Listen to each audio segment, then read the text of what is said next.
Good morning. चलिए start करें class को। ऑडियो वीडियो प्रॉपर होंगे, आगे हम लोग अब देखेंगे।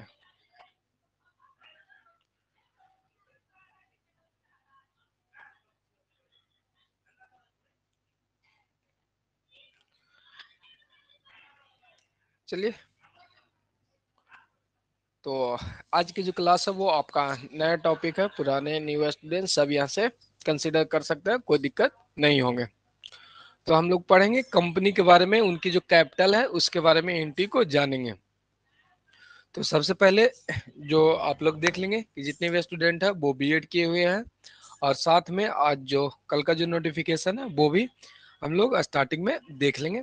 सीटेट जो एग्जाम आपको कंडक्ट कराएगी उसका नोटिफिकेशन आपको आ चुका है। सीटेट दिसंबर 2022 का, यानी जो दिसंबर में एग्जाम होने वाली है सीटेट का, वो आपको कंडक्ट कराया जाएगा। नोटिस जो है वो आपको कल ही आ गया था, सभी के पास ये उपलब्ध हो गए होंगे। तो ओवरऑल स्टार्टिंग में हम लोग देख लेते हैं कि 31 अक्टूबर से जो है वह आपको अप्लाई स्टार्ट हो जाएगा। क्या है, स्टार्ट हो जाएगा अप्लाई करने के लिए। सीटेट की बात करें ना कि स्टेट की बात करें, ये ध्यान में रखेंगे। चलिए, और जो लास्ट डेट है वो 24 नवंबर आपका है। 24 नवंबर को इंड हो जाएगा अप्लाई करने के लिए, और 25 नवंबर तक आप क्या करते हैं, पेमेंट कर सकते हैं। इसके बाद फीस के बारे में देखेंगे। यदि पेपर 1 और पेपर 2, पेपर 1 और पेपर 2 हम लोग देखेंगे, तो पेपर 1 के लिए 1,000 रुपया, और पेपर 2 भी यदि सिर्फ भरते हैं, ओनली की बात करें, ओनली पेपर 1 या ओनली पेपर 2, तो 1,000 रुपया आपको देना पड़ेगा। यदि पेपर 1 और पेपर 2 दोनों भरते हैं तो आपको 1,200 रुपया का पेमेंट करना पड़ेगा, SC ST और डिफिसिट पर्सन को छोड़ देने के बाद। यहाँ पे देखिए 1,200, ये दोनों चीज देखेंगे। पेपर 1 का मतलब हुआ 1 to 5, पेपर 2 का मतलब हुआ 6 to 8। और जो कॉमर्स स्टूडेंट है उनके लिए ध्यान में रखना है, आपको सोशल साइंस भरना है। क्या भरना है, SST आपको फिल करना है। ये ध्यान में रखिएगा, गलती से आप लोग मैथ नहीं फिल कीजिएगा। तो जो नोटिस था वो आपके लिए यही था कि पेपर 2 के लिए यदि भरते हैं, पेपर 2 अब भरते हैं तो ध्यान रखिएगा, जो आपका सब्जेक्ट होगा वो होगा SST, यानी सोशल साइंस के अंतर्गत भरेंगे। चलिए, तो फिर से हम बता देते हैं, कोई दिक्कत नहीं है इसमें। सबसे पहले यहाँ पे देखना है कि अप्लाई कब से होगा। क्या अप्लाई स्टार्ट की बात करेंगे, अप्लाई कब से होगा, तो वो आपको 31 अक्टूबर से, यानी इस मंथ के लास्ट से आपको क्या है, स्टार्ट हो जाएंगे 31 अक्टूबर। चलिए बढ़िया से लिख देते हैं, 31 अक्टूबर को आपको अप्लाई स्टार्ट हो जाएगा। 31 अक्टूबर से स्टार्ट हो जाएगा, यानी इस मंथ के लास्ट से आपको स्टार्ट हो जाएगा। और इंड कब होगा, इंड होगा 24 नवंबर को। लगभग 25 दिन के आसपास आपको अप्लाई करने के लिए डेट मिलेगा। और यदि रजिस्ट्रेशन कर रखे हैं तो पेमेंट आप 25 नवंबर तक कर सकते हैं। पेमेंट की बात करें तो 25 नवंबर तक कर सकते हैं। यहाँ पे देखिएगा, एक होता है पेपर 1, और पेपर 1 के लिए क्लास जो होगा वह आपका 1 to 5। एक होता है आपको पेपर पेपर पेपर 2। क्या है, पेपर 2, पेपर 2 में होता है 6 to 8। तो 6 to 8 यहाँ पे जो हम लोग चर्चा करेंगे वह कॉमर्स स्टूडेंट के लिए। पेपर 1 के लिए तो सब लोग भर सकते हैं, कॉमर्स आर्ट्स या साइंस जो भी है वो सब भर सकते हैं। इसकी जो फीस है वो आप लोग ध्यान रखिएगा, जो फीस होंगे वह आपको 1,000 रुपया, यानी एक पेपर भरते हैं तो 1,000 रुपया। पेपर 2 सिर्फ आप भरते हैं तो इनके लिए भी कितना लगेगा, 1,000 रुपया पेमेंट करना पड़ेगा। अब यहाँ पे जो बात आती है, दोनों पेपर यदि भरते हैं, पेपर 1 और प्लस पेपर 2, तो आपको जो पेमेंट है वो 1,200 रुपया लगेगा, ना कि दोनों को 1,000 जोड़ के जो फीस है वो 1,200 रुपया है। ये जनरल और OBC स्टूडेंट के लिए। और ST ST के लिए 500 रुपया है एक पेपर भरने का। एक पेपर भरने का या तो पेपर 1 भर लीजिए या पेपर 2 भर लीजिए, 500 रुपया आपको लगेंगे। यदि पेपर दोनों पेपर SC ST वाले स्टूडेंट या डिसेबल पर्सन भरते हैं तो उनको 600 रुपया लगते हैं। तो ये रिवेट है। इसके बाद जो मेन जो फोकस आपको करना है कॉमर्स स्टूडेंट के लिए, वो यहाँ पे देखेंगे। यानी कॉमर्स स्टूडेंट पेपर 1 तो आराम से भरेंगे, इसमें कोई सब्जेक्ट का झंझट नहीं है, यानी क्लास 1 to 5 के लिए। और पेपर 2 की चर्चा हम लोग करें तो पेपर 2 में आपको आता है साइंस, और एक आता है सोशल साइंस SST। तो दोनों में से क्या भरना है ये देखना है। कितने स्टूडेंट ऐसे होते हैं जो साइंस में जाके मैथ फील कर देते हैं, क्या कहते हैं, मैथ से वो भर देते हैं, तो ये आपका गलत हो जाएगा। यहाँ पे देखेंगे बिहार में जो है वो सोशल साइंस के लिए किसमें फिल करना है, वो एसएसटी में भरना है, यानी सोशल साइंस में आपको भरना है। जो कॉमर्स के स्टूडेंट होंगे वो सोशल साइंस में भरेंगे, जैसा कि पिछली जो वैकेंसी आई थी, जो बीकॉम वाले स्टूडेंट को किसमें फिल डाला गया था, एसएसटी में डाला गया था, तो ये ध्यान में रखेंगे। चलिए, और किन्हीं को कोई डाउट है तो वो पूछ लीजिएगा। तो किसके अंतर्गत आपको डालना है, एसएसटी में डालना है। कोई डाउट है तो वो पूछिएगा आप लोग। जो बीकॉम किए हुए हैं वो पेपर 2 एसएसटी से फिल करेंगे।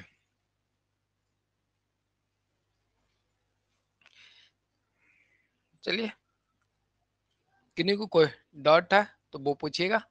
तो अपना क्लास जो आज है वो स्टार्ट करेंगे न्यू चैप्टर से। किन्हीं को कोई क्वेरी है या फिर आगे बढ़े, जल्दी से आप लोग कमेंट करेंगे। अब हम लोग आगे की ओर बढ़ेंगे। कल की भी क्लास आपको क्लोज थी और इससे पहले भी 2 क्लास आपको डिस्टरबेंस ही था। तो चलिए आगे बढ़ते हैं। सर मुझे लगता लगा स्टेट का नोटिफिकेशन आया है। कोई नहीं, स्टेट का अभी तक तो नहीं आया, देखिए आ जाना चाहिए स्टेट का भी।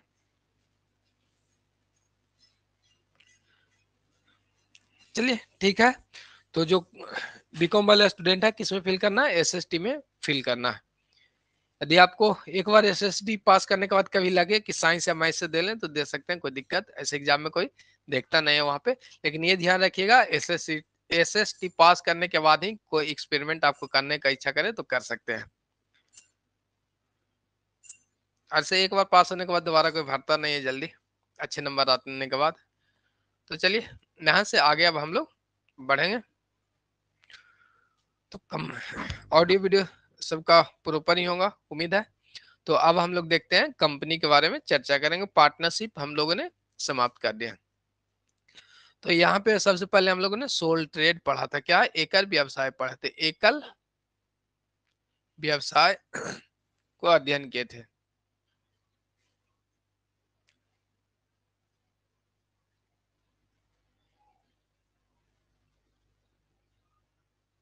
एक सेकेंड वेट करिएगा। एकल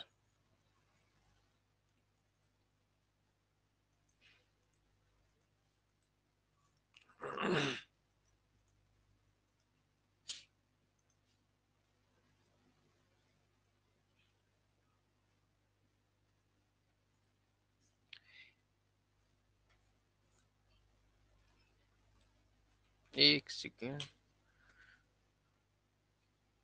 एकल व्यवसाय को हम लोगों ने पढ़ा, उसके बाद क्या पढ़ा, बिजनेस यानी पार्टनरशिप को पढ़ा, साझेदारी को पढ़े, साझेदारी अधिनियम 1932। यानी जैसे जैसे आवश्यकता बढ़ते गई समय के साथ व्यापार के स्वरूपों में चेंजेस आते आते गए। पहले था क्या था, एक ऑनर थे और वो अपना व्यापार को चला लेते थे। बट समय के मांग को देखते हुए इन ये जो एक ऑनर थे वो अपनी कस्टमर को सेटिस्फाई नहीं कर रहे, जो सुविधा इन्हें मिलना चाहिए था और वो नहीं दे पा रहे थे, उसके लिए इन्हें कैपिटल की जरूरत पड़ी। तो ये क्या किया, एक अनदर जो इनके साथी थे उससे साझेदारी यानी पार्टनरशिप में आए और ये साझेदारी के थ्रू कैपिटल को इंक्रीज किया और अपनी सर्विस को बढ़ाया। इसके बाद समय के बाद जनसंख्या बढ़ती गई, चीजों की आवश्यकताएं आगे की ओर बढ़ती गई, तो साझेदारी भी ये उस पर खड़े नहीं उतर पाए। इसके बाद जो बना और इसकी जो कुछ खामियां थी उसको दूर करने के लिए कंपनी का निर्माण किया गया। क्या किया गया, कंपनी का निर्माण किया गया। इसमें कंपनी में देखेगा जो लायबिलिटी है वो सीमित होती है। लायबिलिटी क्या होती है, सीमित होती है, जबकि पार्टनरशिप में लायबिलिटी असीमित थी। ये भी एक इनके लिए चुनौती बना हुआ था साझेदारों के लिए। तो यहाँ पे ये चीज को देख लिए। तो सबसे पहले सोल ट्रेड से पार्टनरशिप में आया, पार्टनरशिप के बाद आपको क्या है, कंपनी में आए। तो कंपनी के बारे में अब हम लोग जानेंगे। तो यहाँ पे ध्यान रखिएगा, जैसे जैसे आवश्यकताएं आपकी बढ़ती जाती है और उस स्वरूप से आप अपने आप को चेंज करते हुए चले जाते हैं, तो उसी रूप में व्यवसाय का भी स्वरूप को चेंज करते चले गए। इसके बाद अब हम लोग सीधे आएंगे टॉपिक पे, कंपनी के बारे में। कंपनी के बारे में जो आपको पढ़ना है वो कंपनी की पूंजी के बारे में पढ़ना है कि पूंजी किस तरह से कलेक्ट किया गया और इसकी जो एंट्री है वो हम लोग देखेंगे। जैसे कंपनी में आप लोगों ने नाम सुना होगा, टाटा, रिलायंस, अडानी, आदित्य बिरला ग्रुप, ये सब जो है वो कंपनी है। तो कंपनी की क्या क्या फीचर है और किसे हम लोग कंपनी कहेंगे, इसके बारे में भी हम लोग जानेंगे। पार्टनरशिप किसे कहते हैं वो हम लोग देख लिया। सोल ट्रेड, जिसका एक ही ऑनर होते हैं, एक व्यवसाय के जो एकल स्वामित्व इनमें होते हैं, जो पुराने स्वरूप था। और अब हम लोग देखेंगे आगे की ओर बढ़ेंगे। जो आपको टॉपिक पढ़ना है वह है अंश पूंजी के लिए लेखांकन। जो आपको 12 में टॉपिक है वह अंश पूंजी के लिए लेखांकन। तो अंश पूंजी के लेखांकन का मतलब क्या है कि जो शेयर्स के रूप में जो पूंजी लाते हैं उसके बारे में हम लोग देखेंगे। तो ये टॉपिक हम लोग थोड़ी देर बाद पढ़ेंगे। पहले हम लोग देखते हैं कंपनी क्या है और कंपनी से क्या अर्थ निकलता है, किसे कंपनी कहते हैं, इसके बारे में हम लोग देख लेते हैं। और इसकी जो विशेषताएं हैं कंपनी के, उससे भी क्वेश्चंस आपको देखने को मिलेंगे। तो सबसे पहले देखेंगे कंपनी का अर्थ। कंपनी का आशय ऐसी कंपनी से जो कंपनी अधिनियम के अधीन जो निर्मित हो रही है, यानी जो आपका अभी जो कंपनी एक्ट है उसके अंतर्गत जो भी कंपनी रजिस्टर है उसे कंपनी कहते हैं। या कंपनी एक्ट 2013 से पहले वाली जितनी भी कंपनी एक्ट है उसके अंदर भी रजिस्टर है तो वो भी कंपनी कहलाएंगे। तो यहाँ पे देखिएगा कंपनी का जो मेन जो फॉर्मूला, सॉरी परिभाषा है वो देख लेते हैं। कंपनी का आशय ऐसी कंपनी से है जो कंपनी अधिनियम के अंतर्गत निर्मित एक कृत्रिम व्यक्ति होता है। जो कंपनी है वो क्या होता है, आर्टिफिशियल पर्सन होते हैं। ये आपको याद में रखना। कंपनी क्या है, एक आर्टिफिशियल पर्सन है, अपने आप में एक क्या है, व्यक्ति है। वो कैसे व्यक्ति है, वो आर्टिफिशियल है, कृत्रिम व्यक्ति है जिसकी अपनी सदस्यों से पृथक अस्तित्व होता है। क्या होता है, अभी तक हम लोग देखा था साझेदारी में यानी पार्टनरशिप में क्या देखा था कि जो साझेदार हैं और साझेदारी फर्म में दोनों सेम होते थे, उनका अस्तित्व जुड़ा हुआ था। लेकिन यहाँ पे कंपनी में ऐसा नहीं, कंपनी एक अपने आप में एक व्यक्ति है, अपने आप में एक संस्था है और इसका जो अस्तित्व है इसके सदस्यों से अलग होते हैं। जैसे मान लेते हैं ये आपकी कंपनी है और इस कंपनी के जो सदस्य हैं, इस कंपनी के जो आपके सदस्य हैं वो क्या है, इस कंपनी से अलग है, इसका अस्तित्व अलग होता है, कंपनी का अस्तित्व अलग होता है। और जो कंपनी के सदस्य उनका अस्तित्व अलग होता है। तो दोनों चीज आपको याद रखिए, कंपनी एक आर्टिफिशियल पर्सन है और इसके सदस्यों का जो कंपनी और सदस्यों के बीच में पृथक अस्तित्व होता है, दोनों अलग अलग भाग होते हैं। साधारणतः ऐसे कंपनी का निर्माण किसी विशेष उद्देश्य की प्राप्ति के लिए होता है। तो जानते हैं कि किसी भी कंपनी या फर्म बनाते हैं तो एक विशेष उद्देश्य के लिए हम लोग बनाते हैं। और यहाँ पे जो याद रखने वाली बात है कि कंपनी की एक सर्वमान्य मुद्रा होती है, यानी कॉमन सील होती है, यानी जो इनका एक स्टंप होती है जो वो वैलिड होते हैं। यदि कोई भी कार्य करना है कंपनी के थ्रू तो वो इनका सील आपको चाहिए ही चाहिए। तो सर्वमान्य मुद्रा होता है, तो ये ध्यान में आपको रखना। कंपनी का एक सर्वमान्य मुद्रा होती है। कंपनी एक आर्टिफिशियल व्यक्ति है, आर्टिफिशियल पर्सन है, कृत्रिम व्यक्ति है। और इनका जो अस्तित्व है वो अपने सदस्यों से, यानी कंपनी का अस्तित्व और कंपनी के सदस्यों से दोनों का अलग अलग संबंध है, यानी पृथक अस्तित्व होते हैं। चलिए, तो 3 पॉइंट आपको याद रखना है कंपनी के बारे में। कंपनी एक आर्टिफिशियल पर्सन है, कंपनी का एक अपना सर्वमान्य मुद्रा होता है, यानी कॉमन सील होते हैं, मोहर्स होते हैं। और इनके जो सदस्य हैं, सदस्यों का संबंध, जो सदस्य और कंपनी से पृथक संबंध होते हैं। तो इसके बाद आगे अब हम लोग देख लेते हैं जो जो डिफिनेशन दिया गया कंपनी एक्ट 2013 में। अभी जो इससे पहले यदि आप पढ़ते 2 साल पहले तो कंपनी एक्ट 1956 आपको चलता था। लेकिन अब जो कंपनी एक्ट लागू है वो आपको ध्यान में रखना है। वर्तमान में कंपनी एक्ट 2013 लागू है। कंपनी अधिनियम 2013 के प्रावधानों के अनुसार शासित होते हैं। जो कंपनी है वो किसके अंतर्गत संचालित होंगे, कंपनी अधिनियम 2013 के अंतर्गत ये संचालित होते हैं। ये ध्यान में आपको रखना है। एक कंपनी से आशय है, यानी एक कंपनी का था वह कंपनी जो कंपनी अधिनियम 2013 के अंतर्गत या किसी अन्य पूर्व कंपनी अधिनियम के अंतर्गत सममेलित या पंजीकृत है। यहाँ पे ध्यान रखना जो हमने पीछे आपको बता रखी थी कि जो कोई ऐसा कंपनी, एक कंपनी से आशय क्या है, वह कंपनी जो कंपनी अधिनियम 2013 के अंतर्गत रजिस्टर है, यानी जो आपका कंपनी एक्ट बनाया गया है 2013 उसके अंतर्गत आपने पंजीयन करवा रखी है तो आप क्या हो जाएंगे, कंपनी एक बन जाएंगे। या किसी पूर्व में यानी पहले भी आपकी कोई कंपनी अधिनियम था उसमें भी आपने रजिस्टर करा रखी है या रजिस्टर करा रखी है निबंधन करा रखी है तो आप कंपनी कहलाएंगे। इसमें देखेंगे इसकी क्या क्या विशेषताएं होती है, कितनी कितनी व्यक्ति होना चाहिए, इन सभी चीजों को आगे हम लोग देखेंगे। यहाँ पे देखेंगे पहले केवल कानून द्वारा रचित होने के कारण या केवल उन संपत्तियों को नियंत्रण में रख सकती है जिनके लिए उसकी रचना करने वाला चार्टर उस अधिकार को बनाते हैं। यानी इनका जो एक चार्टर होते हैं उसमें क्या होता है, इनकी जो अधिकार है उसको डिस्क्राइब किया हुआ है कंपनी अधिनियम के अंतर्गत। तो ओवरऑल देखेंगे कि कंपनी पराया अपनी पूंजी के रूप में और ऋण पत्रों के रूप में एकत्रित करते हैं। यहाँ पे देखिएगा कि कंपनी जो है अपनी पूंजी अंशों के रूप में किसमें कलेक्ट करती है, एक तो अंशों के रूप में और सेकंड ऋण पत्रों के रूप में एकत्रित करती है। तो कंपनी का पूंजी किससे प्राप्त होगी, अंश से यानी शेयर से प्राप्त होगी या ऋण पत्र से प्राप्त होगी। और अंश का मतलब क्या है, जो अंश पूंजी कहलाती है यानी शेयर कैपिटल के बारे में हम लोग चर्चा करेंगे आगे, ऋण पूंजी के बारे में चर्चा करेंगे। तो ओवरऑल हम लोगों ने देखा कि कंपनी किसे कहेंगे, जो कंपनी अधिनियम के अंतर्गत रजिस्टर हो, या तो कंपनी एक्ट 2013 में रजिस्टर हो या इससे पहले यानी अभी जो कंपनी एक्ट चल रही है उससे पहले कोई अनदर कंपनी एक्ट थी उसमें रजिस्टर हो तो वो कंपनी कहलाएंगे। कंपनी अपनी जो पूंजी पराय अंशों से प्राप्त करती है या ऋण पत्र से भी प्राप्त करते हैं। चलिए यहाँ तक किन्हीं को डाउट है तो वो आप लोग पूछ लेंगे, किन्हीं को कोई डाउट है तो वो आप लोग पूछिएगा। और आगे अब हम लोग देखेंगे तो कंपनी का मतलब क्या हो, जो कंपनी अधिनियम 2013 में रजिस्टर होते हैं उसे हम लोग कंपनी कहते हैं। चलिए इसके बाद हम लोग आगे चलेंगे। तो कंपनी के बाद हम लोग इसकी विशेषताएं देखेंगे जिससे आपको क्लियर हो पाएंगे कि कंपनी में क्या क्या चीजें होती हैं। तो कंपनी की विशेषताएं या निगमित संस्था होती है यानी कानूनी तौर पे ये बनाई गई संस्था होती है। सेकंड, पृथक वैधानिक अस्तित्व होता है। ये सब आपको याद रखना, जो मेन पॉइंट है वो की आपको याद रखना। कंपनी की क्या विशेषता है, ये पृथक वैधानिक अस्तित्व होती है। अस्थाई उत्तराधिकार इसका होता है, कंपनी का अपना एक उत्तराधिकार होता है। सर्वमान मुद्रा होते हैं। और 5 है सीमित दायित्व होते हैं। यहाँ पे जो याद रखना वो आपको ध्यान में मोस्ट इंपॉर्टेंट है, सारे पॉइंट तो आपको याद रखना ही रखना है, लेकिन जो कंपनी का जो दायित्व होता है वो होता है सीमित। जबकि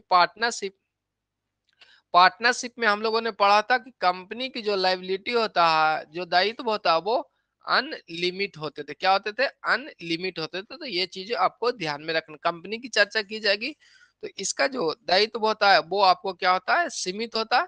और आगे वाली पॉइंट देखेंगे अंशों का हस्तांतरण, इसका जो शेयर्स होता है वो आप लोग ट्रांसफर कर सकते हैं। जबकि पार्टनरशिप में क्या था, आपको सहमति लेना पड़ता था, वो आपको डिफिकल्ट कार्य था। यहाँ पे ऐसा कुछ नहीं, आप अपना अंशों का शेयर ट्रांसफर करना चाहते हैं तो वो आप कर सकते हैं। फिर अभियोग चलाना या अभियोजित करना यानी किसी भी प्रकार की कोई गलतियां तो वो आप अभियोग चला सकते हैं कंपनी पे भी।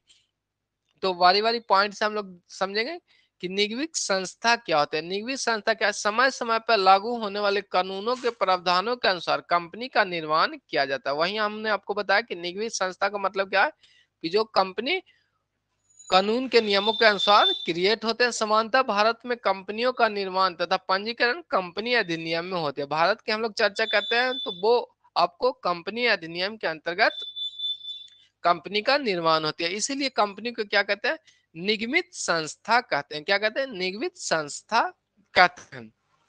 बैंकिंग तथा बीमा कंपनियों को छोड़ के, यहाँ पे ध्यान में रखिएगा, बैंकिंग तथा बीमा कंपनियों को छोड़ के जिनके लिए इनका जो है एक पृथक कानून अलग से बनाया गया। कंपनी एक्ट के अंतर्गत आपको बैंकिंग और बीमा कंपनियां नहीं आते हैं, ये आपको ध्यान में रखना है। चलिए तो निगमित संस्था का मतलब समझ गए कि जो नियम है कंपनी का जो निर्माण किया जाता है वो कानूनी प्रावधानों के अनुसार किया जाता है। और भारत में जो कंपनी का निर्माण किसके अंतर्गत होता है, वो कंपनी अधिनियम के अनुसार होती है। तो फर्स्ट पॉइंट जो याद ऐसे तौर पर रखना, वो कंपनी एक निगमित संस्था होती है। सेकंड पॉइंट आपके लिए इंपॉर्टेंट है, इसका जो पृथक वैधानिक अस्तित्व होता है। कंपनी और इनके साझेदारों के बीच जो संबंध है वो आपको पृथक पृथक होते हैं, यानी कंपनी का अस्तित्व अलग होता है और इसके जो साझेदार होते हैं या जो इसके शेयर होल्डर यहाँ पे कहेंगे कंपनी में शेयर होल्डर होते हैं, उनका अस्तित्व आपको अलग होते हैं। यहाँ पे देखा एक कंपनी का अलग कानूनी अस्तित्व होता है। क्या होता है? एक कंपनी का अलग कानूनी अस्तित्व होता है, यानी एग्जिस्टेंस की बात करते हैं। जो कंपनी है उसका अलग अस्तित्व होता है। आपका अस्तित्व और आपकी कंपनी का दोनों का जो अस्तित्व है वो अलग अलग होता है, जो कि इसके सदस्यों से भिन्न होते हैं। क्या होता है? इसके जो सदस्य होंगे यानी जो शेयर होल्डर्स होंगे उससे भिन्न होते हैं। कंपनी किसी भी प्रकार की परिसंपत्तियों को क्रय कर सकती है। यहाँ पे ध्यान रखिएगा कि जो कंपनी यदि है वो किसी भी प्रकार की परिसंपत्तियों का क्रय कर सकती है, अनुबंध कर सकती है, यानी कॉन्ट्रैक्ट कर सकती है, या अपने नाम पे बैंक खाता भी खोल सकती है। तो ओवरऑल कंपनी क्या है? एक कृत्रिम व्यक्ति है, यानी एज इट इज व्यक्ति के रूप में ही कार्य करते हैं। जैसा व्यक्ति का फंक्शन होता है वो अपने करते हैं, लेकिन ये कृत्रिम व्यक्ति हैं इसलिए इसे कोई ऑपरेट करते हैं उनके बिहाफ में। जैसे आप जानते हैं कि कोई ऐसे पार्टनर्स होते हैं वो क्या कहते हैं, डेथ के तो नहीं कहेंगे, लेकिन यदि किसी प्रकार की उसमें मानसिकता डाउन हो गई या वो कार्य करने के लिए कंपनी में नहीं आते हैं तो उनके बिहाफ में कोई काम करता है। तो वही यहाँ पे है कि पृथक अस्तित्व होता। और इसमें यदि कोई कंपनी अपने नाम पे कुछ वस्तुएं खरीदना चाहती है, क्रय करना चाहती है, तो वो कर सकती है और अनुमान कर सकती है और अपने नाम से बैंक अकाउंट भी खोल सकती है। जैसे आपने देखा होगा कि कंपनी एक्ट, जिस कंपनी का यदि कोई कंपनी एक्ट है, ए कंपनी लिमिटेड है, तो इस कंपनी का भी अपना एक अकाउंट होता है, ए कंपनी लिमिटेड। इसमें कंपनी का सील मुहर चलता है और जो इसके ऑथराइज पर्सन होते हैं वो इस पे साइन करते हैं। ये ध्यान में रखना। यानी कंपनी का पृथक अस्तित्व होता है इनके सदस्यों से, यानी सदस्य और कंपनी दोनों क्या होते हैं? अलग अलग इनका अस्तित्व होता है। तो एक फर्स्ट पॉइंट हमने देखा कि निगमित संस्था क्या होते हैं? एक कानूनी संस्था होती है, कानून के प्रावधानों द्वारा निर्मित होती है, तो कंपनी एक निगमित संस्था है। सेकंड, आपको इसका जो अस्तित्व होता है वो सदस्यों से पृथक होते हैं। इसके बाद आगे वाली पॉइंट हम लोग देखेंगे जो सीमित दायित्व है, अक्सर इससे क्वेश्चंस देखने को आपको मिलते हैं। तो 3 नंबर का पॉइंट देखेंगे वो सीमित दायित्व के बारे में हम लोग देखेंगे। इसके सदस्यों का जो दायित्व केवल उनके द्वारा लिखे गए उनके द्वारा खरीदे तक ही सीमित है। यहाँ पे ध्यान रखिएगा, यहाँ पे टाइपिंग में एरर है। इसके सदस्यों का दायित्व केवल उनके द्वारा खरीदे गए अंश तक ही सीमित होती है, यानी जो शेयर्स ये खरीदते हैं वहां तक ही सीमित है। पार्टनरशिप में क्या कर रहे थे कि आपने जो कैपिटल लगा रखी थी वहां से लेके आपकी जो पर्सनल जो संपत्ति है उस पे भी इनका अधिकार होता था लायबिलिटी पे ऑफ करने के लिए। चलिए आगे उसके बाद हम लोग देखेंगे।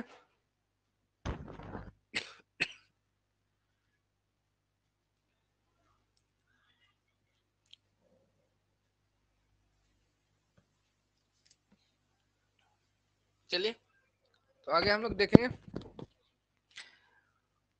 जो दायित्व होता है कंपनी में वह कहाँ तक है? वो आपका सीमित है। जितना आपने कैपिटल के रूप में लगा रखे या शेयर के रूप में आपने खरीद रखे है, यदि आपकी कंपनी डूबती है या आप कंपनी पे ऋण अधिक हो जाता है एसेट से, तो आपके कहाँ तक जो लायबिलिटी है वो आपका क्या होता है? सीमित होता है। यानी जितनी आपने अंश खरीद रखा, यानी इंग्लिश में कहें तो शेयर्स आपने जो खरीद रखा वहां तक ही आपको सीमित होती है। तो ये पॉइंट आपको ध्यान में रखना है। जो सीमित दायित्व है कंपनी में क्या होता है वो आपको सीमित दायित्व, पार्टनरशिप में असीमित दायित्व होता था। तो ये भी आपको याद में दोनों चीजों को रखना, कंफ्यूज नहीं होना एग्जाम में। तो आगे चलेंगे। इसके सदस्यों का दायित्व केवल उनके द्वारा खरीदे गए अंश तक ही सीमित होते हैं। यहाँ पे देखेंगे गारंटी द्वारा सीमित कंपनी की स्थिति में कंपनी के समापन की दशा में सदस्यों का दायित्व उनके द्वारा दी गई गारंटी तक सीमित होती है। कंपनी आप क्रिएट करते हैं तो क्या कहते हैं, एक शेयर होल्डर द्वारा क्या दिया जाता है? गारंटी दिया जाता है। गारंटी दिया जाता है कि हम आपको पे ऑफ करेंगे। गारंटी द्वारा सीमित कंपनी की स्थिति में, यानी जो गारंटी द्वारा सीमित कंपनी बनाई गई थी, कंपनी के समापन की दशा में सदस्यों का दायित्व उनके द्वारा दी गई गारंटी तक सीमित रहेगा। आपने कहा रखा था कि हम लोग क्या करेंगे, लॉस होगा तो 10,000 रुपया और एक्स्ट्रा भी देंगे। तो ये आपने गारंटी दे रखा था, तो जितना आपने गारंटी दे रखी है वहां तक भी आपका ये दायित्व है, लाइबिलिटी है, वो आपको सीमित होते हैं, ये ध्यान में आपको रखना है।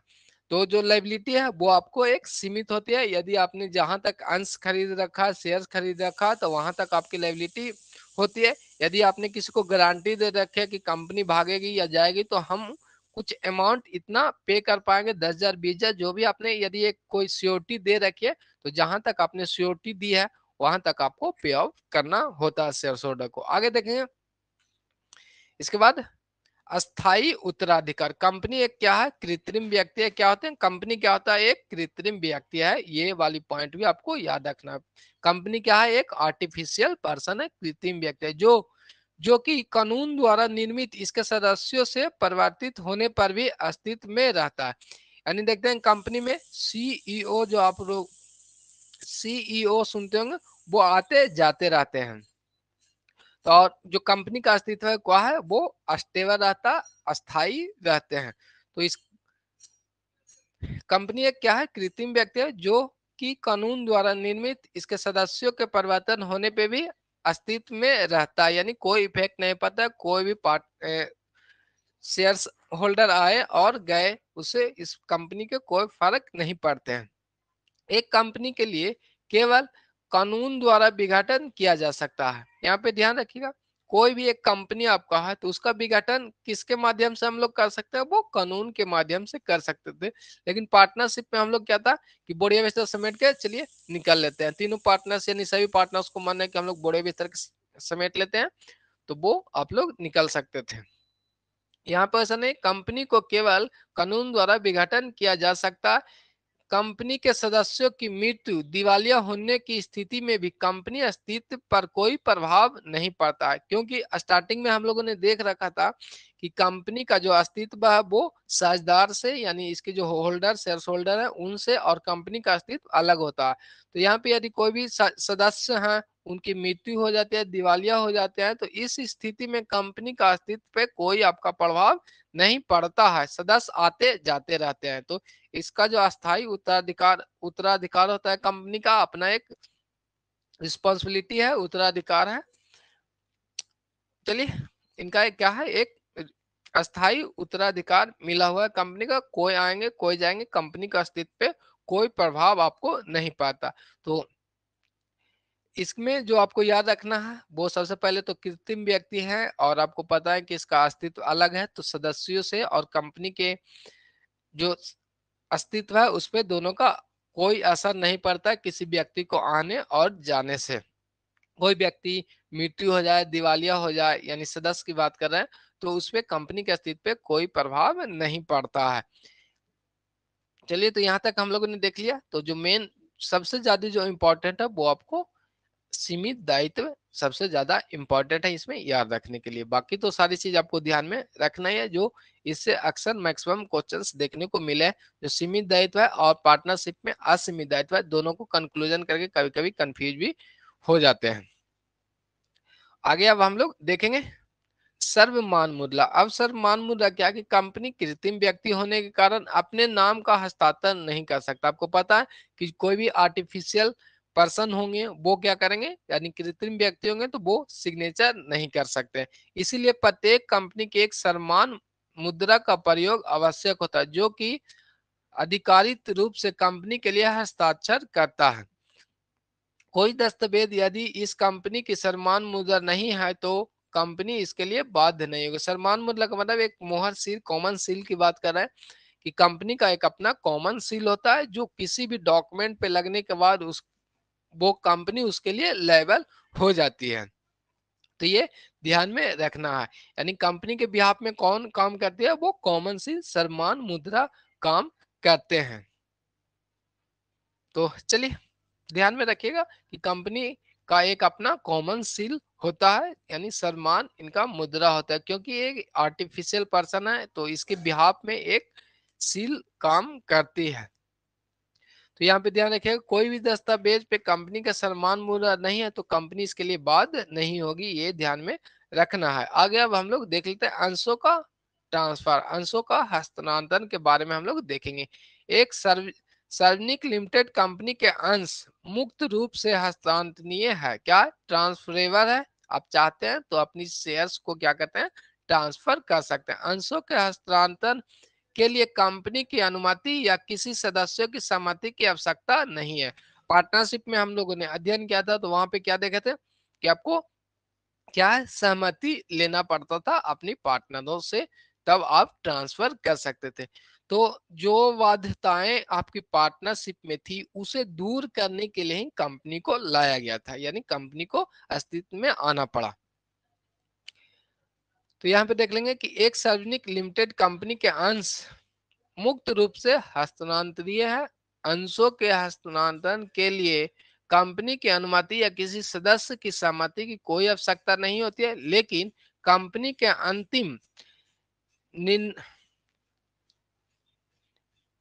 कंपनी के अंतिम नियमों में अंशों का हस्तांतरण करने के तरीके का उल्लेख होता है, माने किस तरह से आपको ट्रांसफर करना है इसका आपको उल्लेख रहेगा। तो यहाँ पे जो आपको ध्यान में रखना है कि ऑब्जेक्टिव में आएंगे कि शेयर्स को ट्रांसफर कर सकते हैं या नहीं, तो आप लोग इसे ट्रांसफर कर सकते हैं। अंतर नियम जो होंगे उसमें आपको उल्लेख रहते हैं कि किस तरह से शेयर्स को ट्रांसफर किया जाएगा। नहीं, ओवरऑल जो ध्यान में आपको रखना वो हम लोग फिर से देख लेंगे। अभियोग चलाना या अभियोजित होना का मतलब क्या है वो हम लोग आगे देखते हैं। कानूनी व्यक्ति होने के कारण क्या, जो कंपनी है क्या है, कानूनी व्यक्ति है यानी कृत्रिम पर्सन है, होने के कारण कंपनी एक संविदा कर सकती है या संविदागत अधिकारों को परिवर्तन हेतु दूसरे को बाध्य कर सकती है, यानी किसी व्यक्ति को कंपनी भी बाध्य कर सकते हैं या अभियोग चला सकते हैं, यानी किसी व्यक्ति पे अभियोग चला सकते हैं। तथा यदि कंपनी संविदा का उल्लंघन करते हैं करे उसके नाम से उस पर अभियोग चला सकते हैं, यानी संविदा का उल्लंघन यानी जो कॉन्ट्रैक्ट यदि आपने कर रखे थे उसका उल्लंघन करने पे भी आप अभियोग चला सकते हैं। तो ओवरऑल जो पॉइंट आपको याद रखना है वो इंपॉर्टेंट है, उसको हम लोग फिर से एक बार देख लेते हैं। सबसे पहले जो आपको ध्यान में रखना है, कंपनी एक निगमित संस्था, निगमित मतलब एक कानूनी संस्था। सेकंड पॉइंट आपको ध्यान में रखना है कि इसका जो अस्तित्व है वो पृथक होता है, इससे भी आपको क्वेश्चंस आए हैं, तो ये ध्यान में आपको रखना है। पृथक का मतलब पृथक माने अलग अलग, पृथक माने अलग अलग, यानी सदस्य और कंपनी का जो अस्तित्व है वो अलग अलग है। इसके बाद सीमित दायित्व, यानी जहां तक आपने शेयर्स खरीद रखे है या आपने जितनी कैपिटल लगा रखे है वहां तक आपको लायबिलिटी आपकी बनती है। इसके बाद जो दायित्व है वो शेयर्स होल्डर का नहीं बनता, यानी कंपनी का जो दायित्व है वो सीमित है। इसका अस्थायी उत्तराधिकार होते हैं, इसका क्या है, अपना एक उत्तराधिकार होता है कंपनी का। और सम्मान मुद्रा का मतलब इनका एक अपना कॉमन सील होते हैं, यानी आपने तो क्या कहते हैं सिग्नेचर नहीं कर सकते, इसके लिए इनके लिए अपना मोहर होते हैं कंपनी का। इसके बाद देखेंगे जो इम्पोर्टेंट है वो आपको अंशों का ट्रांसफर की बात करेंगे। तो अंशों का ट्रांसफर इसमें आप कर सकते हैं, क्योंकि ये कंपनी जो है वो क्रिएट हुआ था पार्टनरशिप की खामियों को दूर करने के लिए। तो अंशों का ट्रांसफर से भी क्वेश्चंस आपको देखने को आए हैं। तो ध्यान रखिएगा कि कंपनी में आप लोग क्या है अंशों का ट्रांसफर कर सकते हैं, और कंपनी चाहेगी तो किसी पे अभियोग चला सकते हैं, कानूनी रूप से कार्य कर सकती है। स्क्रीन पूरा नहीं दिख रहा, फिर से आप लोग रीज्वाइन हो लेगा। जिनका स्क्रीन नहीं दिख रहा है वो जूही परवीन जी का ठीक है। जिनका यदि स्क्रीन फुल नहीं दिख रहा है तो वो रीज्वाइन कर लेंगे, यानी बाहर निकाल लेंगे और फिर से ज्वाइन हो लेंगे। तो ओवरऑल जो पॉइंट है वो आपको ध्यान में रखना है, ये आपको याद रखना है। सारी जैसे देखिए यहाँ इसके अंतर्गत क्या क्या है वो तो उतना नहीं भी याद रखिएगा चलिएगा, लेकिन जो आपको ध्यान में रखना है कि इनका कॉमन सील होता है, इनका अलग अस्तित्व होता है यानी पृथक अस्तित्व होते हैं। तो अंशों का ट्रांसफर कर सकते हैं कंपनी में, इनका जो दायित्व है वो आपको सीमित होते हैं। ये पॉइंट आपको 100% याद रखना पड़ेगा, ये ध्यान में रखेंगे। तो ये पॉइंट है विशेषता के रूप में, ये आपको याद में रखना पड़ेगा। निर्गमित का मतलब जो कानूनी तौर से संस्थाएं बनती है, पृथक अस्तित्व होता है, कंपनी का एक अपना उत्तराधिकार है, यानी उसके पास अपना अस्तित्व है, अस्थायी उसका कंपनी एक उत्तराधिकार होते हैं, सम्मान मूल्य होते हैं, सीमित दायित्व होते हैं, अंशों का ट्रांसफर कर सकते हैं आसानी से और अभियोग चलाया जा सकता है। तो इन पॉइंटों को आपको याद में रखना, ऑब्जेक्टिव इससे आते हैं। तो आज के लिए क्लास हम लोग यहीं पे रखेंगे और कल तो क्लास आपको बंद ही रहेगा। तो हम लोग और शाम वाली क्लास आज आपको चलेंगे। तो इसके बाद हम लोग अब फिर मंडे को दिवाली है क्या? दिवाली है तो अच्छा, जैसा होगा वो टेलीग्राम पे या व्हाट्सएप पे हम लोग कमेंट कर लेंगे। मंडे को दिवाली है, ठीक है। चलिए मंडे मंडे मंडे को देख लेंगे। दिवाली है 23-24, कल हो जाएगा आपका 22-23-24, चाहे मंडे को तो शायद बंद ही रहेगा। नहीं ठीक है, तो वो देख लेंगे हम लोग। मंडे को अच्छा चलिए आप ही लोग कमेंट कर दीजिए, मंडे को क्लास होना चाहिए या क्लोज रहना चाहिए, ये बताएंगे आप लोग। न्यू बैच बंद कीजिए, बंद कर दें मंडे को। अच्छा ठीक है, तो ट्यूसडे से हम लोग मिलेंगे।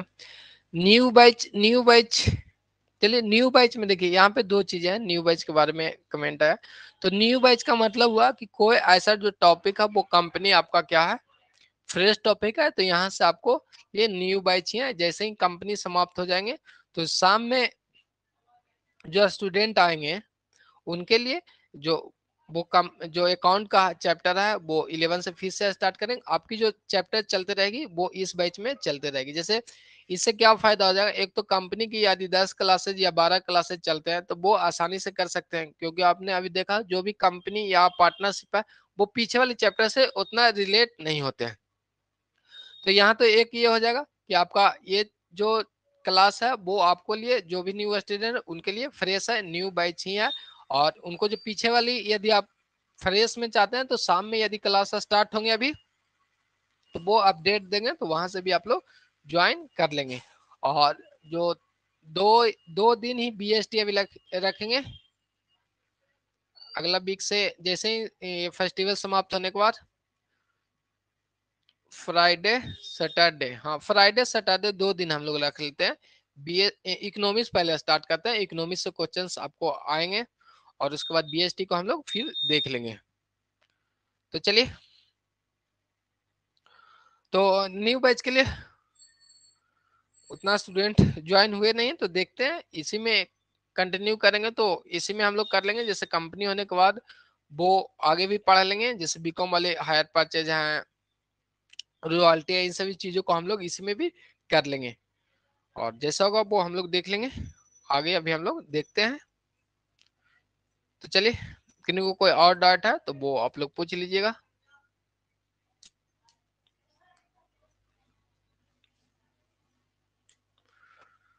अब 2 से 3 स्टूडेंट नए हैं तो वो स्पेशल अब 1 घंटे का बैच देना ठीक तो नहीं है, लेकिन उन्हें न्यू बैच का के मैंने इंट्रोड्यूस किए हैं, तो न्यू टॉपिक से इंट्रोड्यूस होगा। आपको ये है कि जो ये चैप्टर चल रहा है वो आपको फ्रेश है, और इसके बाद जो चैप्टर आएंगे वो आपके लिए फ्रेश रहेंगे। ऐसे पीछे वाले जो वीडियो होंगे वो फिर से हम आपको करा देंगे, जितने भी न्यू स्टूडेंट है। ऐसा कोई बात है, यदि कोई चाहते हैं कि पीछे वाला रिकॉर्डिंग देखना है तो वो देख सकते हैं, इस बैच में इंक्लूड हुए हैं। तो अब किन्हीं का कोई डाउट है तो वो आप लोग पूछ लेंगे। तो 2 दिन हम लोग क्या इकोनॉमिक्स की क्लास करेंगे, क्या है इकोनॉमिक्स की 2 दिन हम लोग क्या क्लास करेंगे, फ्राइडे और सैटरडे, वो भी नेक्स्ट वीक से। इस वीक तो परेशान खुद हम ही थे। तो कोई नहीं, ज्यादा लंबा नहीं खींचेंगे। Take care, bye bye. कोई भी कमेंट हो तो वो टेलीग्राम पे आप लोग ज्वाइन कर लेंगे, या किन्हीं को व्हाट्सएप ग्रुप में भी नहीं ज्वाइन हुआ है तो इस नंबर पे हाई कर लेंगे। आपके पास नंबर होगा ही 9905569791। तो ज्यादा चर्चा हम लोग वहीं पे कर लेंगे। Take care, bye bye.